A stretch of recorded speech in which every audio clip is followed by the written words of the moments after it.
The Grand Assembly Hall stretched across 3 levels of Unity Station, its curved walls displaying the symbols of 200 species who claim membership in the Galactic Council. Ambassador Daniel Harper stood at the human podium, his dark suit simple compared to the elaborate robes and bioluminescent displays worn by the other delegates. Behind him sat Lieutenant Kevin Walsh and Dr. Michelle Park, the other 2 members of Earth's negotiating team. This was their 4th attempt to secure fair terms for humanity's participation in galactic society. The previous 3 had ended with the Council offering the same restrictive agreements that treated Earth as a probationary member. Despite 5 years of human contribution to galactic civilization, Daniel adjusted his microphone and began speaking. His voice carried through the translation systems to every delegate present. Honored Council members, humanity comes before you again to request equal standing in this assembly. We ask for unrestricted trade routes, full colony rights in unclaimed systems, and voting representation proportional to our population and contributions. High Chancellor Zorthik of the Vrexian Empire raised one of his 4 arms. The reptilian being's scales shimmered with impatience. Ambassador Harper, we have heard these demands before. The Council has already offered humanity generous terms. You may trade on designated routes. You may establish colonies with Council approval. You may observe our proceedings and offer input when requested. With respect, Chancellor, those terms place humanity below every other spacefaring species. Daniel replied calmly. We are not asking for special treatment. Only equal treatment. The Chither representative, an insectoid being named Clickster, clicked his mandibles in what the translation system rendered as dismissive laughter. Equal? Your species only achieved faster than light travel 8 years ago. The youngest Council race has been spacefaring for 3,000 years. You must earn your place as they did. Kevin leaned forward and whispered to Daniel, who nodded and addressed the Council again. Then let us discuss what humanity has contributed in our brief time among the stars.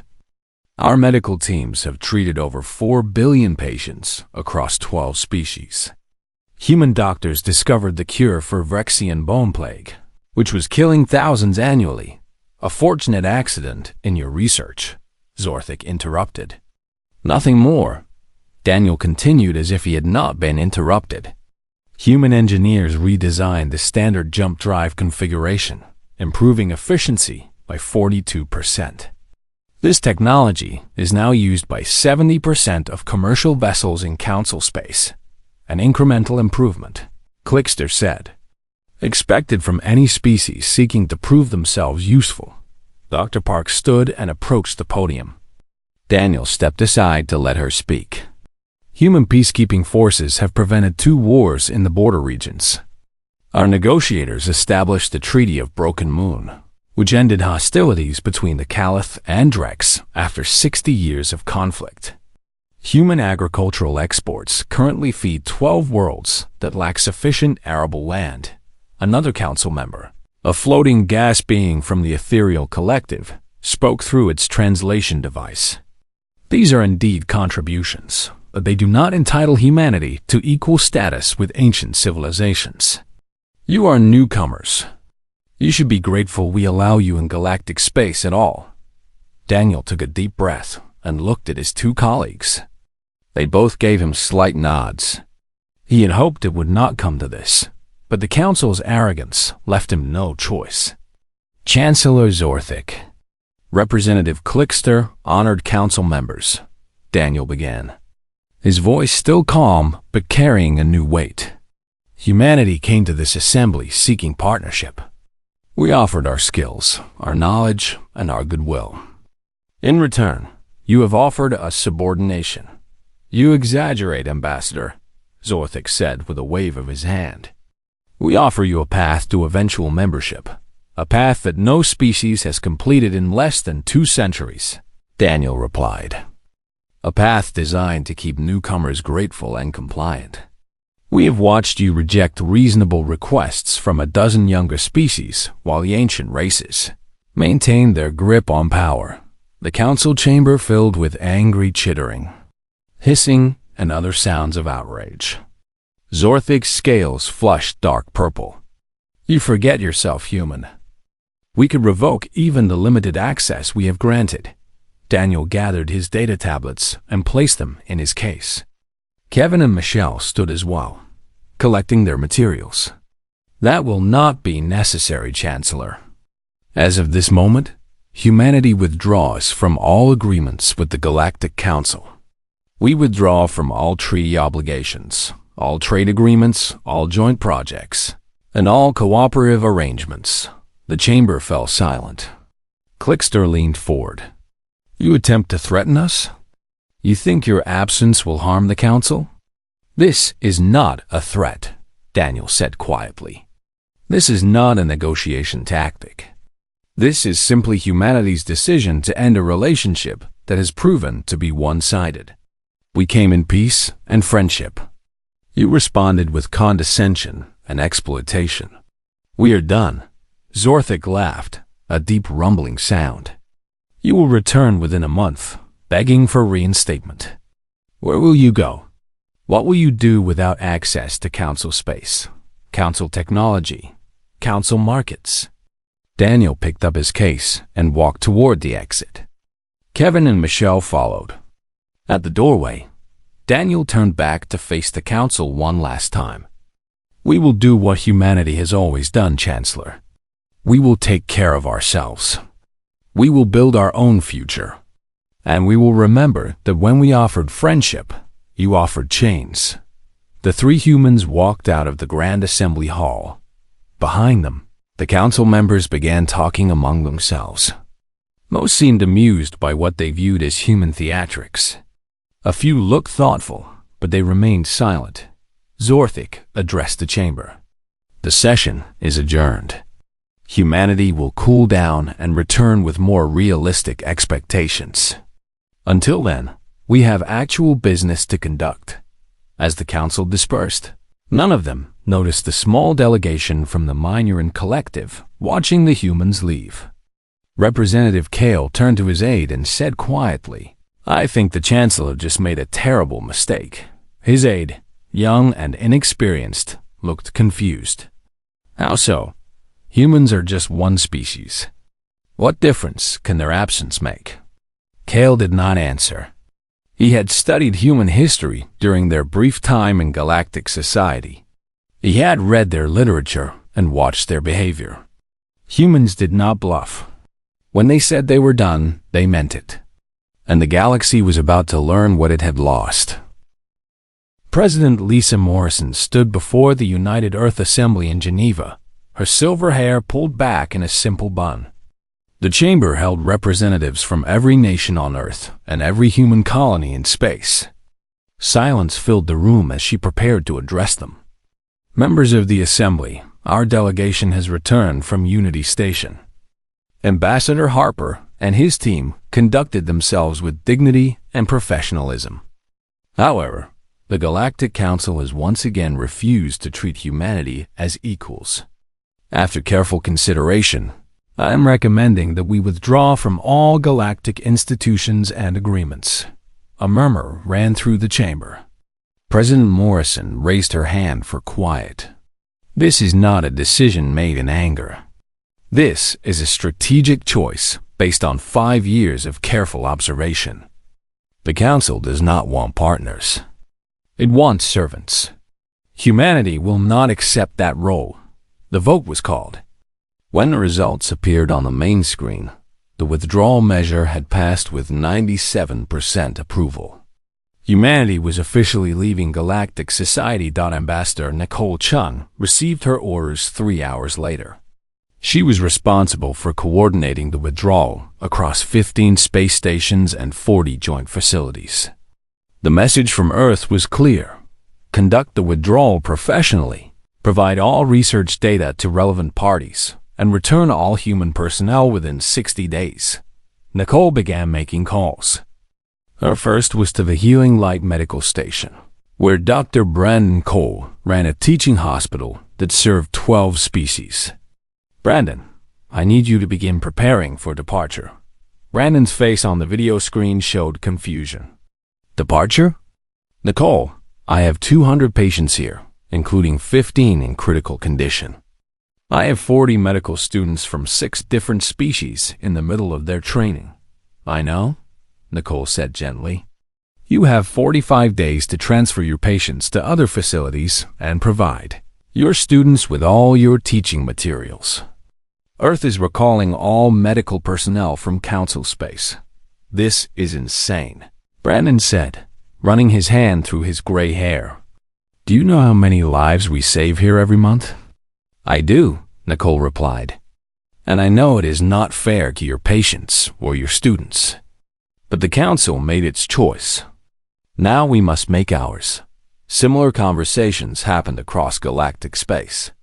Human engineers at the Nexus Station shipyards received recall notices. Human teachers at the Interspecies Academy were told to wrap up their courses. Human peacekeepers in disputed zones were ordered home. Captain Amy Richardson commanded the freighter Odyssey, which ran a regular route between Earth and 12 colony worlds. Her cargo holds carried grain, vegetables, and protein supplements specially developed for alien biology. 3 of the worlds she supplied could not grow their own food due to soil conditions or atmospheric issues. Her communication system had not stopped buzzing since the withdrawal announcement. The governor of Turthos 3 had called her 4 times in 1 hour, each call more desperate than the last. Captain Richardson, please. Our stockpiles will last 3 months at most. Without your shipments, our people will starve. Amy felt terrible, but she had her orders. Governor, I am truly sorry. I will complete my current delivery schedule, but after that, I must return to Earth space. I am uploading all our agricultural data to your systems. Our crop geneticists spent 2 years developing plants that could grow in your soil. You have all that research now, but we do not have anyone trained to use it, the governor protested. We do not have your expertise. I suggest you contact Earth directly and request technical assistance, Amy said. I cannot speak for what Earth will or will not do, but we are not your enemies. We are simply no longer your suppliers. On the border world of Keth, Commander Eric Sullivan gathered his peacekeeping battalion. 500 human soldiers had maintained peace between the Caliph and Drex for 3 years. Both sides trusted human neutrality in ways they would never trust Council peacekeepers. Listen up, Eric addressed his troops. We have orders to withdraw within 2 weeks. I know what you are all thinking. I know we have friends here. I know we have made a difference. But Earth has made its decision, and we follow orders. Lieutenant Susan Hayes raised her hand. Sir, what happens when we leave? The Caliph and Drex barely tolerate each other with us here. Not our problem anymore, Eric said, though his expression showed he did not like it any more than she did. We gave 3 years of our lives to keeping these people from killing each other. We negotiated treaties, we stopped raids, we built trust. The Council thinks none of that matters. So now they can handle it themselves. Within 6 hours of the human withdrawal from Keth, border skirmishes resumed. Within 12 hours, both sides had mobilized their militias. The Council dispatched its own peacekeeping force, but the Caliph commander took one look at the Vrexim-led unit and refused to negotiate. We trusted the humans because they had no stake in our conflict. You Vrexians trade with the Drex. Your neutrality is a joke. Across the galaxy, similar scenes played out. On Unity Station, human technicians packed up their tools and downloaded their maintenance records. The station administrator, a Chither named Velsan, watched them go with growing concern. When will your replacements arrive? He asked the senior human engineer, a woman named Patricia Gray.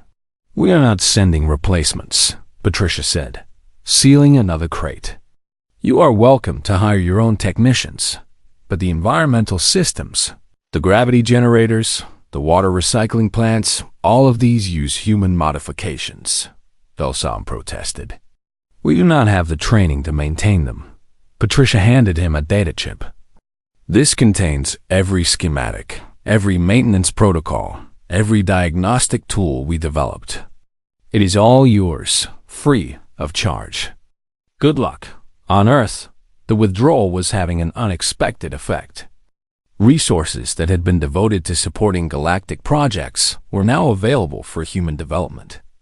Scientists who had been working on Council research initiatives refocused on problems affecting human colonies. Engineers who had been improving alien technology began designing better human ships. President Morrison addressed the planet again 2 weeks into the withdrawal. There are those who say we are being isolationist. That is not true. We are being selective. We will work with those who respect us as equals. We will help those in genuine need. But we will not waste our energy trying to earn respect from those determined to withhold it. In the Galactic Council chambers, High Chancellor Zorthik convened an emergency session. Minor species representatives demanded answers. Why had humanity been pushed away? What was the plan to replace human contributions? Zorthik remained confident. Humanity provided services, nothing more. Those services can be replaced. In fact, their absence gives opportunities to other species. Within 3 months, you will see that the galaxy functions perfectly well without humans. Representative Kale of the Myuran Collective stood to speak. Chancellor, I have reviewed the data. Human medical teams treat 4 billion patients annually. Human ships carry 30% of all agricultural products in Council space. Human peacekeepers maintain stability in 4 disputed zones. Human engineers design the systems that keep this very station running. How exactly do you propose to replace all of that in 3 months? You worry too much, Zorthik said dismissively. Humanity's contributions, while helpful, are not irreplaceable. The Council has survived for 10,000 years. We will adapt. But in the quiet of his private chambers that night, Zorthik reviewed the same data Kale had mentioned. The numbers were more concerning than he wanted to admit. Still, he could not back down now. The Council's authority depended on maintaining the hierarchy. If humanity could demand equality and receive it, every younger species would make the same demand. Better to let humanity go than to risk the entire system collapsing. Or so, he told himself as he reviewed reports of the first supply shortages beginning to appear in the outer colonies. 3 weeks after the last human doctor left the Turthos mining colonies, miners began falling ill. It started with fever and weakness, then progressed to respiratory failure. Within 5 days, 300 people were dead and thousands more were sick. The colonial medical director of Rexian named Serval worked frantically to identify the pathogen. When he finally isolated it, his blood ran cold. It was Turthos lung fever, a disease that had swept through the colonies 2 years ago. Back then, it had killed 12,000 miners before Dr. Michelle Park and her human team had arrived. Identified the pathogen, developed a treatment protocol, and stopped the outbreak in 3 weeks. Serval pulled up the treatment protocols Michelle had left behind. The documents were thorough and detailed, but they assumed a level of medical technology and training that his staff did not possess. The humans had used a combination of genetic therapy and targeted antibiotics that required equipment Serval had never operated. He sent an emergency transmission to the Galactic Council Medical Authority. We need help immediately. We have a Turthos lung fever outbreak. We need specialists who understand human treatment protocols. The response came 6 hours later. All available medical teams are deployed to other emergencies.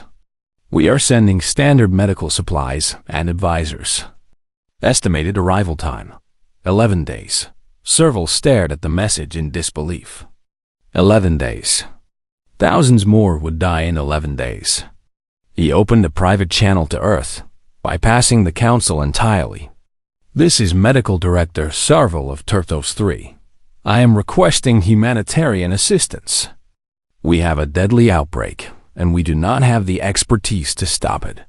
The response from Earth came within an hour. Dr. Michelle Park herself appeared on his screen.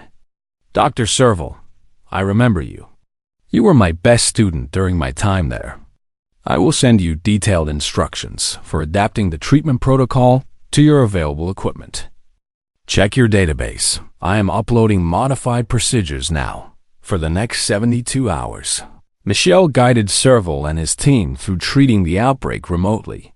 She answered questions at all hours, provided encouragement when they struggled, and celebrated when they succeeded.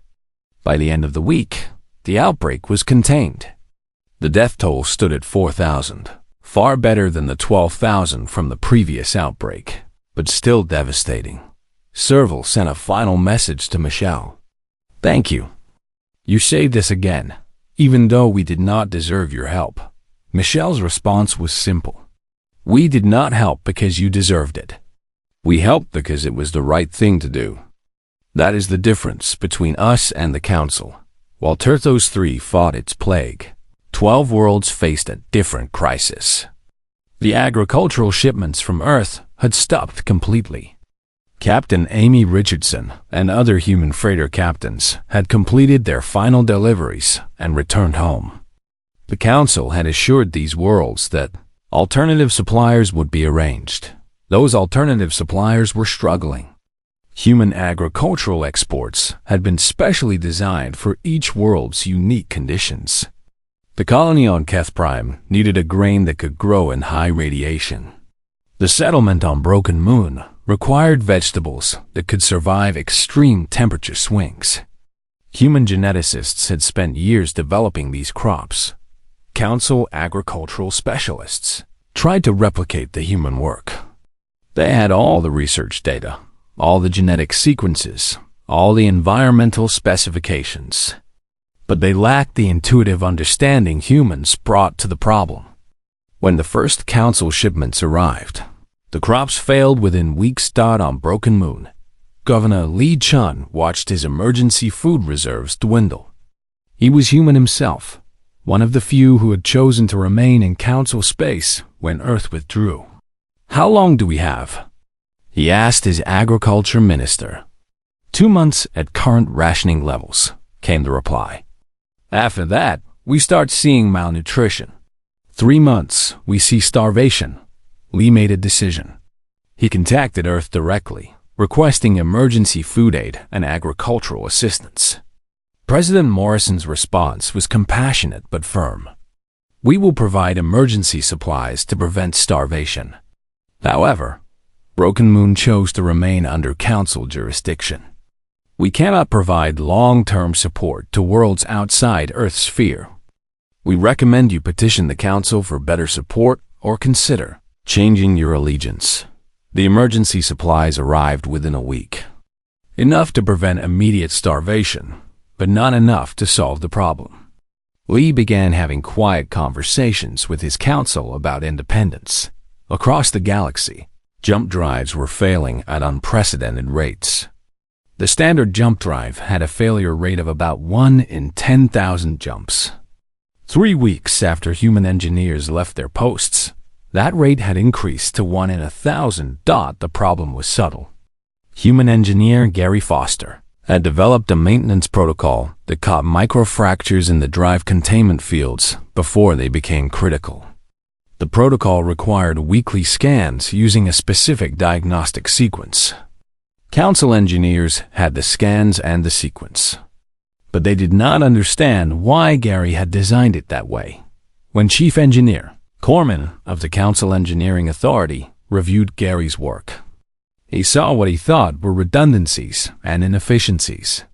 He issued an updated protocol that streamlined the process, removing what he considered unnecessary steps. 2 days later, the merchant vessel Prosperity suffered a catastrophic drive failure mid-jump. The ship and its crew of 43 vanished, torn apart by the uncontrolled energies of jump space. When Corman investigated, He discovered that his streamlined protocol had removed a critical safety check. He quietly reinstated Gary's original protocol, but the damage was done. Shipping companies began keeping their ships docked for extensive inspections. Interstellar commerce slowed to a crawl. Goods that normally moved freely across the galaxy sat in warehouses. Prices spiked. Shortages appeared in the Galactic Council chambers. Minor species representatives were demanding answers. Representative Kale stood at his podium, his voice carrying frustration and anger. How many more disasters must we endure before this council admits its mistake? We have plague, famine, equipment failures, and economic collapse, all within 3 weeks of humanity's departure. The solution is obvious. Bring them back on their terms. High Chancellor Zorthic's scales had lost their vibrant purple color. He looked tired and defensive. Representative Kale, you overstate the severity of these situations. Every problem you mention has a solution that does not require capitulating to human demands. Capitulating? Kale's voice rose. They asked for equality, not dominance. They asked for respect, not submission. And when we refused, they left peacefully. Now you call offering them what they originally requested capitulation? Clickster, the Chitha representative, clicked his mandibles aggressively. The human ambassador walked out of these chambers like a petulant child. We cannot reward such behavior. It would encourage every minor species to make unreasonable demands. Unreasonable? Kale looked around the chamber. Equal representation is unreasonable? Fair trade is unreasonable? The same rights given to every council member is unreasonable? Or is the real issue that humanity proved they did not need us as much as we needed them? The chamber erupted in argument. The ancient races stood firm, refusing to admit error. The younger species increasingly sided with Kale. The council that had stood united for millennia was beginning to fracture. On Earth, Ambassador Daniel Harper watched a recording of Kale's speech. He felt sympathy for the Minoran representative. Kale was fighting a losing battle.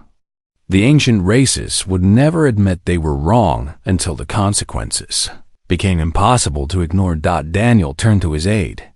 Kevin Walsh. How many worlds have requested direct bilateral agreements with Earth? Kevin checked his tablet.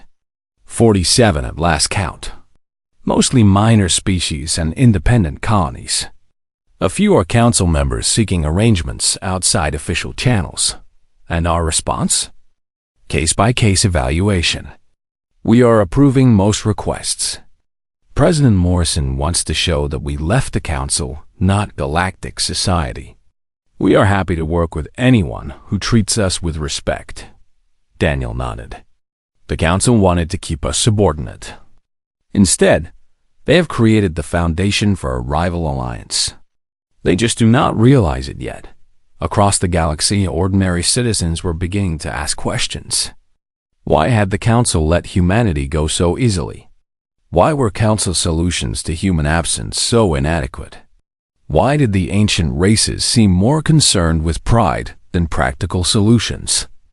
The answers varied, but a common theme emerged. The Galactic Council had become comfortable in its power. It had forgotten how to adapt, how to compromise, how to value contributions over age.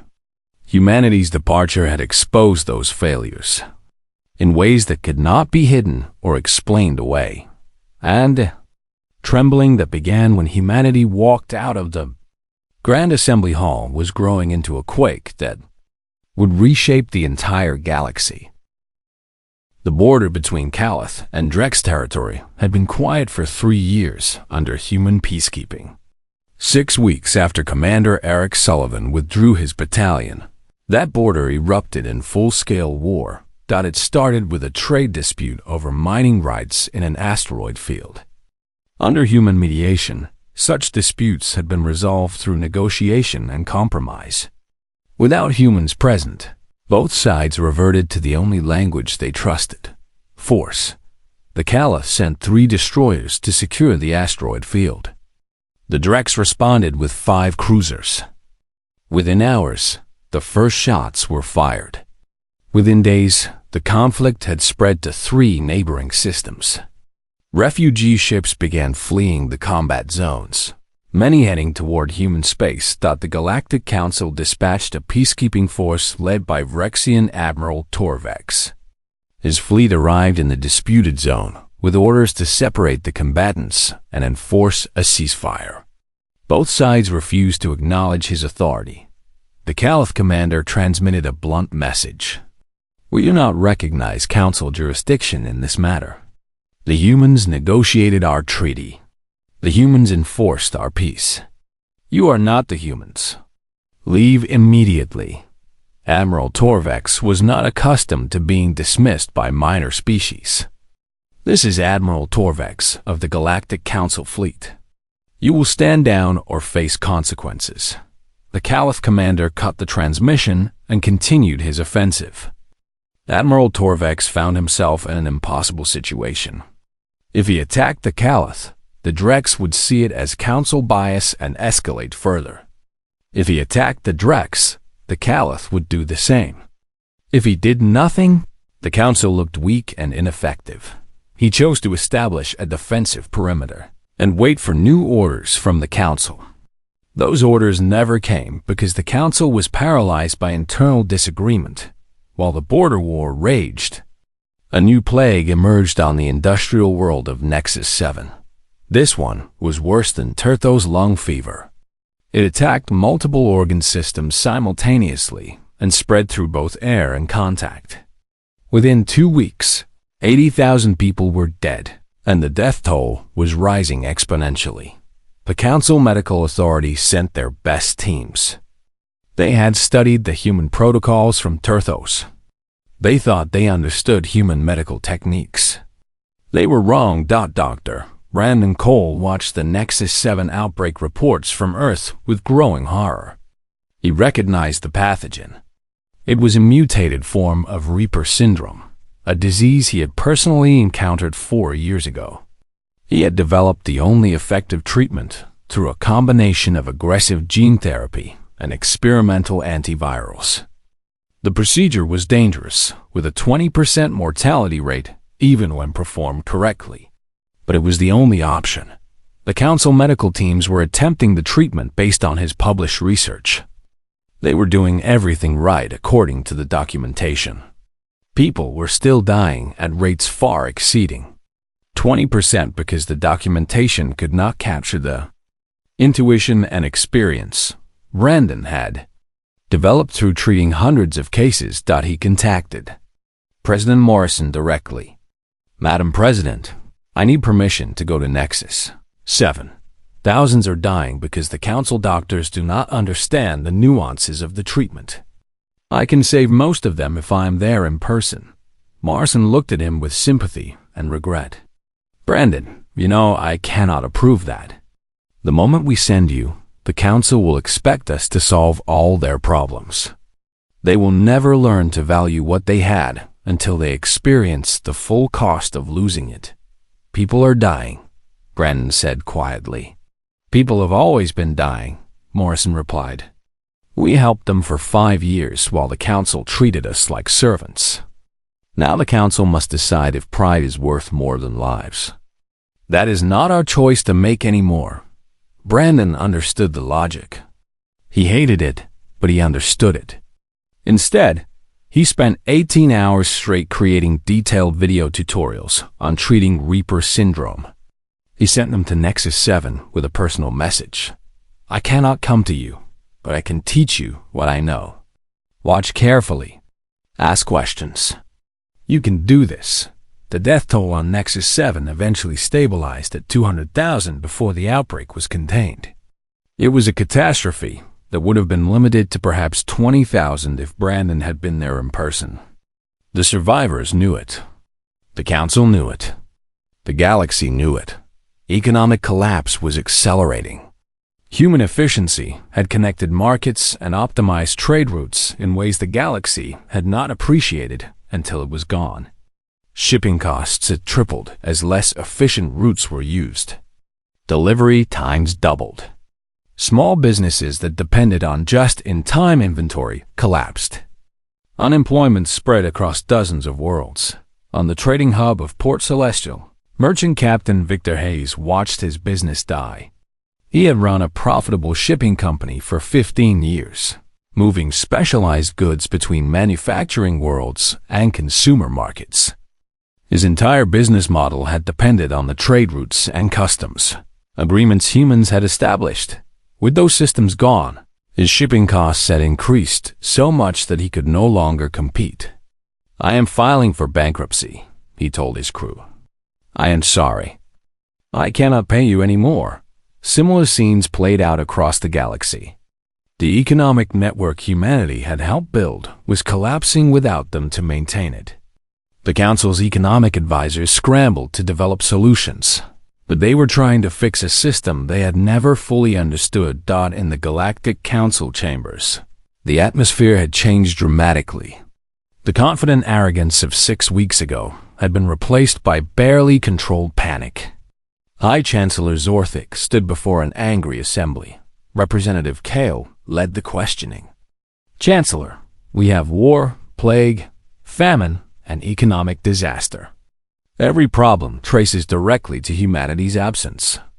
I move that this council officially invite humanity to return with full membership and all terms they originally requested." Before Zorthik could respond, Clickster rose to object. "We cannot simply surrender to human demands. It sets a terrible precedent.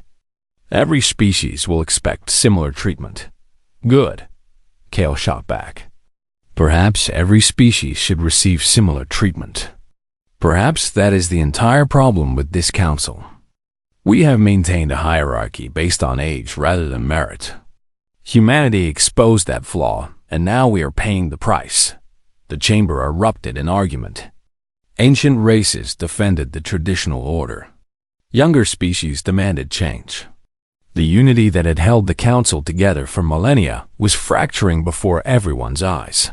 Zorthik called for order, but his voice lacked its former authority.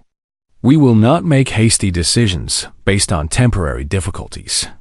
Yes, humanity's absence has created challenges, but we are adapting. In time, the galaxy will function smoothly again." "How much time?" demanded a representative from the agricultural world of Greenhaven, where food shortages were causing riots. "How many more must die while you protect your pride?"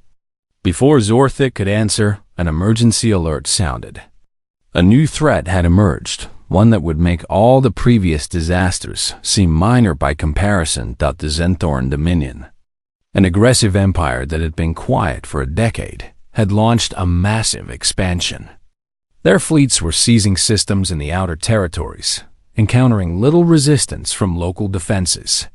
The Council's military forces were stretched thin, dealing with multiple crises. They had no reserve strength to oppose the Dominion. 10 years ago, human military advisors had helped reorganize the Council's defense networks. Human tactical doctrine had made those networks flexible and responsive. Human peacekeepers had maintained stability that allowed the Council to reduce its standing military. All of that was gone now. Admiral Torvex, still stuck in the Calistrex conflict, received orders to abandon the border war and face the Dominion threat. He protested that leaving would result in massive casualties in the border region. He was told the Dominion was the priority. When he withdrew his forces, the Calith and Drex escalated their war immediately. 3 colonies were bombed. Civilian casualties mounted into the hundreds of thousands. The Council had chosen to address one crisis by allowing another to worsen. On Earth, President Morrison received reports of the Dominion expansion with concern. "They are testing the Council's weakness," she said to her military advisors. "They see the chaos, and they are taking advantage." General Paul Grant nodded. "Do we intervene?" "No," Morrison said firmly. "This is exactly what the Council needs to see. They thought they could function without us. Let them prove it or admit they cannot. Either way, We do not rescue them from consequences they brought on themselves.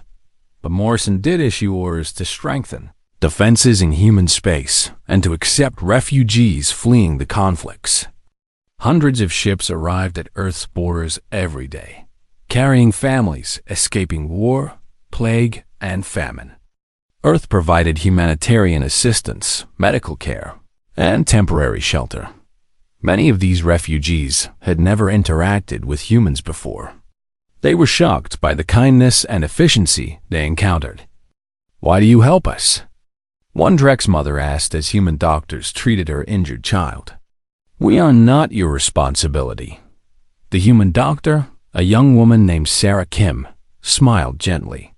"Because it is the right thing to do. We did not leave the council because we hate aliens. We left because we refuse to be treated as inferiors. But we still care about people in need." That message spread. Refugees told others about human compassion. Rescue ships told stories of human.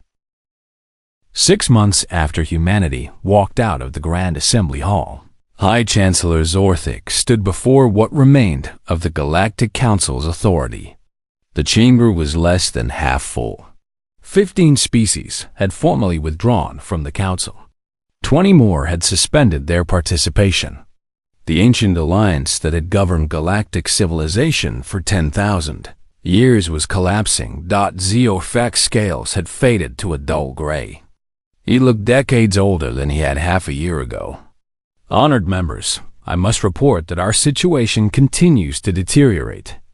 The war between the Caliph and Drex has spread to 7 systems. The Zenthoran Dominion has captured 12 of our outer territories. Plague has broken out on 4 more worlds. Economic output is down 43% across council space." He paused, and the silence in the chamber was heavy with despair. "I therefore propose that we send a formal delegation to Earth with an official apology and an offer of full council membership on humanity's original terms." Quickster, the Chither representative who had mocked humanity 6 months ago, sat quietly in his seat. He no longer objected. He no longer had the energy or the credibility to object. His own homeworld was suffering from food shortages because human agricultural shipments had stopped. Representative Kale spoke, his voice tired but firm. "Chancellor, I support this measure, but I do not believe it will work. We humiliated humanity. We dismissed their contributions.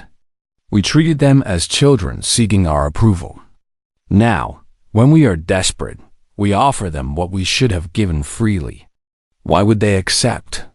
"Because they are better than us," said a new voice. Governor Li Chun of Broken Moon had joined the council session via remote link. As a human who had chosen to remain in council space, his perspective carried weight. Humans do not hold grudges the way we do. They do not seek revenge. If you approach them with genuine humility and respect, they will listen. Zorthik nodded slowly. "Then I will lead the delegation myself. It is my responsibility to repair what I helped to break." 3 days later, a small Vrexian diplomatic ship arrived at Earth's orbital station. Zorthik had brought only 2 aides with him. No grand entourage, no ceremony, just a quiet request for a meeting with human leadership. Ambassador Daniel Harper met them in a simple conference room. The contrast with the Grand Assembly Hall could not have been more stark. Daniel wore casual business attire. The room had no elaborate decorations, no symbols of power. Just a table, some chairs, and a window showing Earth rotating slowly below. "Chancellor Zorthik," Daniel said, gesturing to the seats. "Please, sit down." Zorthik sat, and for the first time in his diplomatic career, he struggled to find words. Finally, he began. "Ambassador Harper, I have come to apologize. The Galactic Council made a terrible mistake. We allowed pride and tradition to blind us to the value of your contributions. We treated you with disrespect and arrogance. I personally insulted you and your people. For all of this, I am deeply sorry." Daniel listened quietly, his expression neutral. I appreciate your apology, Chancellor. What else did you come to say? I come to offer humanity full council membership with all the terms you originally requested. Equal representation, unrestricted trade rights, full colony privileges, and a seat among the decision-makers. We also offer a formal alliance treaty and preferential trade status. Daniel poured himself a glass of water and took a sip before responding. Chancellor, your offer is generous. 6 months ago, we would have accepted it gladly. But things have changed. Zorthik felt his hope beginning to collapse. Changed how? We are no longer interested in joining the Galactic Council, Daniel said simply. Not because we are angry or seeking revenge, but because we have found a better path forward. Over the next hour, Daniel explained what humanity had built in the 6 months since leaving the Council. Earth had established bilateral agreements with 47 species and independent colonies. These agreements were based on mutual respect and shared benefit, with no hierarchy of ancient races and newcomers. Trade flourished between these partners. Medical cooperation saved lives. Military alliances protected against aggression. Scientific collaboration advanced knowledge. All without the bureaucracy and politics of the council system. We call it the Coalition of Free Worlds, Daniel continued. It is not a government. It is a voluntary association. No species rules over others. Every member has an equal voice. Decisions are made by consensus, not by the ancient races imposing their will on younger ones. Zorthik listened with growing realization. Humanity had not just left the council. They had created an alternative that was proving more effective and more appealing. And if the council wished to join this coalition? Daniel smiled slightly. The coalition is open to any species that accepts its principles of equality and mutual respect. However, joining would require the Galactic Council to fundamentally change its structure and philosophy. Are you prepared to give up the hierarchy? To treat the youngest species as equal partners with the ancient races? Zorthik knew the answer before Daniel finished the question. The ancient races would never accept such terms. Their entire identity was built on being the wise elders guiding younger civilizations. No, we are not prepared for that. Then we cannot help you, Daniel said gently. However, Earth is willing to establish a bilateral relationship with the Galactic Council as one entity among many. We will trade with you, share research, provide humanitarian aid in emergencies. But we will not rejoin your institution or submit to its authority. After Zorthik's delegation departed, Daniel met with President Morrison. How did it go? She asked. As expected. He offered everything we originally asked for. I declined, Morrison nodded. How do you think the council will respond? They will struggle on for a while, trying to maintain their authority. But the coalition is growing stronger every day. Eventually, the ancient races will have to choose between adapting or becoming irrelevant. The prediction proved accurate. Over the following months, more species left the Galactic Council and joined the Coalition of Free Worlds. The Minoran Collective was among the first, with Representative Kale becoming one of the Coalition's strongest advocates. Former Council colonies declared independence and requested Coalition membership. Even some client worlds of the ancient races began making quiet inquiries. The Zenthoran. Dominion's expansion posed the Coalition's first major test. When Dominion forces attacked a Coalition member world, humanity proposed a unified military response. Every Coalition member contributed forces according to their ability. The combined fleet was smaller than what the Dominion expected, but far more effective than Council forces had. Admiral Paul Grant commanded the Coalition fleet using human tactical doctrine adapted for multi-species cooperation. The Dominion had prepared for the kind of rigid, predictable responses they had seen from Council militaries. They were not prepared for the flexibility and innovation the Coalition brought to battle. The decisive engagement occurred at the Crimson Nebula, where Grant used the environmental conditions in ways Dominion commanders had thought impossible. Human ships provided electronic warfare and coordination. Caliph vessels, no longer fighting their Drex neighbors, delivered devastating close-range firepower. Manoran fighters exploited gaps in Dominion formations. Species that had been enemies under Council rule worked together seamlessly.